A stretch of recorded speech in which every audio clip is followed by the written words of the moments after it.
నొప్పి మాయం సర్జరీ దూరం ఆపరేషన్ లేకుండా మోకాళ్ల నొప్పులకు ఆధునిక చికిత్స ప్రాణ పెయిన్ క్లినిక్. మీరు చేస్తున్న ఈ మనం సైతము మీ సహా ఈ తోటి సినిమా పరిశ్రమ మిత్రులు కానీ పెద్దవాళ్ళు కానీ అగ్ర హీరోలు కానీ అగ్ర దర్శకులు కానీ వాళ్ళు ఏమంటారు సార్ మిమ్మల్ని?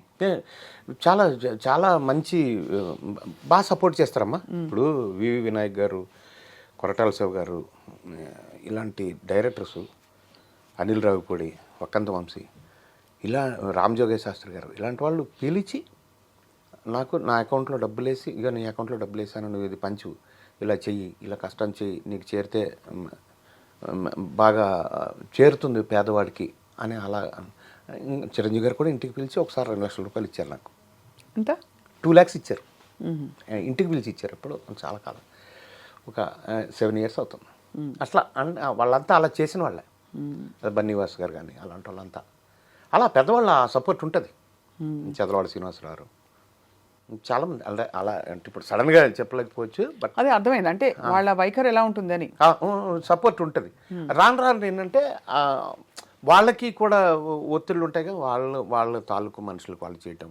ఇప్పుడు జనరల్గా ఏమవుతుందంటే, ఇప్పుడు నువ్వు ఉన్నావమ్మా, నీకు మేకప్ వేసేవాళ్ళు, నీ అసిస్టెంట్లో, నీ కార్ డ్రైవరు, మీ ఇంట్లో పని చేసేవాళ్ళు, నీకు అసిస్టెంట్స్, వాళ్ళని సేవ్ చేయడానికి ఒక స్టార్ ఎవరైనా చూసుకుంటారు.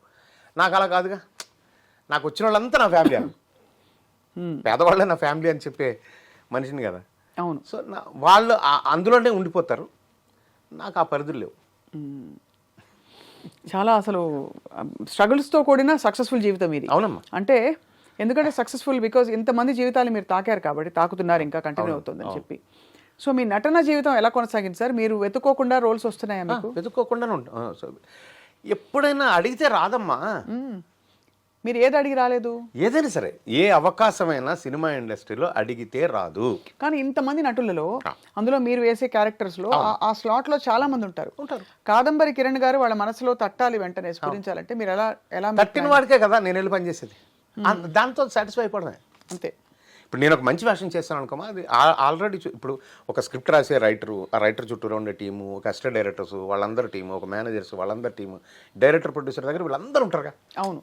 వాళ్ళందరూ రెగ్యులర్గా అన్ని సినిమాలు చూస్తుంటారు. నేను రెగ్యులర్గా ఇప్పటికీ ఇండస్ట్రీలో ఉన్నాగా. నా సమకాలీకులు చాలామంది ఇళ్లలో ఉండిపోయారు, కొంతమంది చచ్చిపోయారు. బట్ నేను అలా కాదు, ఈ రోజుకి నేను పనిచేస్తూనే ఉన్నా. ఇప్పుడు నాకు 5-6 సినిమాలు చేతిలో ఉన్నాయి, 6 సినిమాలు ఉన్నాయి చేస్తాను. 6 సినిమాలు అంటే నెలకి ఆల్మోస్ట్ ఒక 15-20 days బిజీ. మీరు 10 days అయితే ఈజీగా ఉంటుంది. 10 days 10 days ఈజీ. మీరు అత్యంత స్ట్రగుల్ పడిన సమయం, ఈ 98 లక్షల కథ నాకు ఇంకా అసలు బుర్రకెక్కట్లేదు, బాగా నాకు కూడా కోపంగా ఉంది, నాకే అన్ని విసిరేయాలి ఉంది మీరు అంటే మీకు అంతమంది ఎగొట్టారంటే it is not easy. First of all sir, డబ్బులు పోగొట్టుకోవడం ఒకటి, రెండోది మనం ఇంత కోల్పోయాము, మనని ఇంతమంది మోసం చేస్తారనే ఫీలింగ్ ఎవరు తట్టుకోలేరు. అవును. ఆ కసి, నేను అదే ఆ కసిలోంచి నన్ను మోసం చేసిన వాడిని ఇంకా ప్రేమగా పలకరిస్తాను నేను ఇప్పుడు. నన్ను ఎవరైతే ఇంకా వాళ్ళు ఉన్నారు కదా, నేను ఇంకా బతికే ఉన్నాగా. మీరు ఓకే వాళ్ళు వచ్చి ఉంటారు.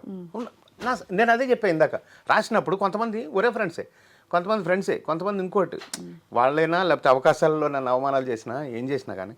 ఇప్పుడు నేను మధ్యలో ఒక మంచి ప్రోగ్రామ్ చేస్తా ఉన్నప్పుడు నాకు ఫిల్మ్ డైరెక్షన్ అవకాశం వచ్చింది. అది నేను ప్రమోషన్ అనుకున్నా. నేల మించి వచ్చాము, ఫస్ట్ ఫ్లోర్ టెలివిజన్ ఉంది, సెకండ్ ఫ్లోర్ ఫిల్మ్ వచ్చింది, సెకండ్ ఫ్లోర్ వరకు వచ్చాం కాబట్టి పడితే ఫస్ట్ ఫ్లోర్లో కదా పడతాం, ఏం పర్లేదు అని చేశా. కానీ సెకండ్ ఫ్లోర్ నుంచి పడితే భూమి ఆకర్షణ శక్తికి పాతాళానికి పోతామని తెలియదు మనకి, పడిపోవడం జరిగింది.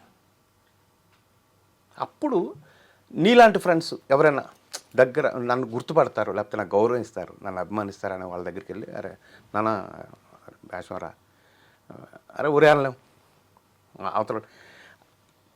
అలాంటప్పుడు ఏంటి ఈ ఫెండర్లో చూసి ఫోటోలు దిగటం డైరెక్షన్ అంటే, ఆ ట్రాలీ చుట్టూరు ఎలా ఉండదు, అదే డైరెక్షన్ అంటే అని ఎక్సెక్కాలు చేసిన వాళ్ళు కూడా ఉన్నారు.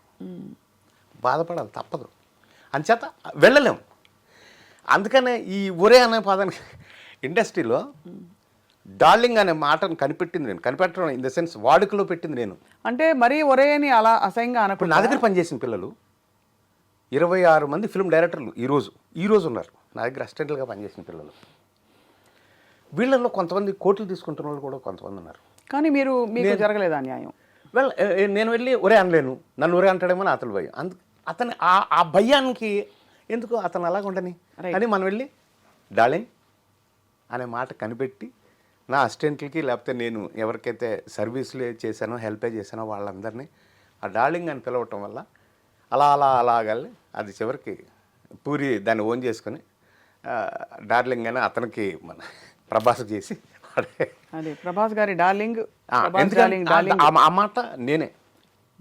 ఎందుకంటే అంత విస్తృతంగా నా దగ్గర సాయం చేసిన వాళ్ళు, నేను సాయం చేసిన వాళ్ళు, నేను హెల్ప్ చేసిన వాళ్ళు, నేను పెంచిన మొక్కలు అంత విస్తృతంగా పెరిగారు కాబట్టి నాకు. సో మీరు సినిమా డైరెక్షన్ చేయడం అనేది మీకు బెడిసి కొట్టింది బాగా. అంతేగా, అంతే. కారణం ఏంటంటారు సార్? అది సక్సెస్ అవ్వలేదుగా. ఏమనుకోకు, హ్యాపీ కూర్చోండి, కంఫర్టబుల్గా కూర్చోండి. అమ్మా అయితే అంతే, అది సక్సెస్ కొడితే ఏముంది. ఇప్పుడు అది 100 రోజుల సినిమా ఆడింది అనుకోమ్మా, నా జీవితం వేరు కదా. అది 1 వీక్ ఆడింది కాబట్టి కదా మనం. దాని చావు కూడా బోల్డ్ అని కానీ బోల్డ్ మంది వస్తున్నారు కదా అలా సక్సెస్ కాని వాళ్ళు, 2వ సినిమా అటెంప్ట్ చేస్తున్నారు, 3వ సినిమా అటెంప్ట్ చేస్తున్నారు. అలాగా నాకు 16 కథలు చేసుకున్నాను. ఈవెన్ అక్కినేని నాగార్జున గారి దగ్గర నుంచి ఆలీ వరకు. ఒక నాగార్జున గారి దగ్గర బావా ఎలవబుల్ మ్యాన్ ఓన్లీ నాగార్జున 1.5 years ఆ కథ, దాని మీద తిరుగుతూనే ఉన్నాం. బ్రహ్మానందం గారితో సిటీ లైట్స్ సైలెంట్ మూవీ, దాంతో అలా తిరుగుతూనే ఉన్నాం. ఇంకోళ్ళు ఎవరితోనో బాబుమోహన్ గారి అబ్బాయితో ఏదో చేయాలని బాబుమోహన్ గారితో వారితో అలా తిరిగాం. హీరోలు ఎవరు ఇవ్వట్లేదు, వెంకటేష్ బాబుతో ఏదో అట్లా తిరిగాం. అంటే ఇవన్నీ సంవత్సరం, 6 నెలలు, 8 నెలలు ప్రాసెస్ ఉంటుంది. ఎంత జీవితం ఉంటుంది. హీరోలు ఎవరు ఇవ్వట్లేదని రమ్యకృష్ణ గారితో గజ్జల గుర్రం అనే ఒక కథ, హీరో కమెడియన్స్ రమ్యకృష్ణ గారు, అదొక 2 years అంత ప్రాసెస్ అవుతుంది. సో ఆ ప్రయత్నాలు నేను ఏది మానుకోలేదు, ఆపుకోలేదు. కానీ ఇంకా కొన్నాళ్ళ తర్వాత అంటే ఈ మనం సైతం వచ్చే ముందు వరకు ప్రయత్నం అనేది ఎప్పుడు ఆ క్రియేటివ్. ఇప్పటికీ నేను ఎప్పుడైనా రాత్రి నిద్ర పట్టకపోతే చక్కగా కూర్చొని మంచిది ఏదైనా రాసుకుంటూ కూర్చుంటా. అంటే దాని ప్రయత్నము, దాని జీవితము ఉంది, అవకాశం అనేది. సో ఇప్పుడు ప్రస్తుతం అయితే అది రాసుకుంటూ మీ రోల్స్ మీరు వేసుకుంటూ మనం సైతం నడిపించుకుంటూ అలా సాగుతుంది. అంతేనమ్మా.